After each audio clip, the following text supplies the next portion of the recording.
বৈদ্যুতিক এবং হাইব্রিড গাড়ি কেনার ক্ষেত্রে একজন গ্রাহক সর্বোচ্চ ৮০ লাখ টাকা পর্যন্ত ব্যাংক ঋণ পাবেন। তবে অন্য গাড়ির ক্ষেত্রে ঋণের পরিমাণ হবে ৬০ লাখ টাকা। এ বিষয়ে প্রজ্ঞাপন জারি করেছে বাংলাদেশ ব্যাংক। পরিবেশ বান্ধব ও সাশ্রয়ী বৈশিষ্ট্যের কারণে দেশে ইলেকট্রিক ও হাইব্রিড যানবাহনের চাহিদা বাড়ছে। জ্বালানি সংকটের কারণে সামনের দিনে এই গাড়ির চাহিদা আরও বাড়বে বলে ধারণা করা হচ্ছে। এছাড়া হাইব্রিড ও ইলেকট্রনিক গাড়ি ব্যবহারে গ্রাহকদের উৎসাহিত করতে ঋণের সীমা বাড়ানোর সিদ্ধান্ত নিয়েছে বাংলাদেশ ব্যাংক। অর্থায়নের ক্ষেত্রেও দেয়া হয়েছে বাড়তি সুবিধা। ১ কোটি টাকা মূল্যের সাধারণ গাড়ি কেনার ক্ষেত্রে ব্যাংক দিতে পারবে ৬০ লাখ টাকা আর গ্রাহককে দিতে হবে ৪০ লাখ।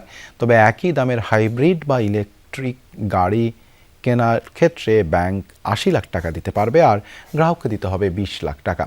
একই সাথে ব্যক্তিগত ঋণের সীমা বাড়িয়ে দ্বিগুণ করেছে বাংলাদেশ ব্যাংক। আগে একজন গ্রাহককে ব্যক্তিগত ঋণ হিসেবে সর্বোচ্চ ২০ লাখ টাকা দিতে পারলেও এখন দিতে পারবে ৪০ লাখ টাকা।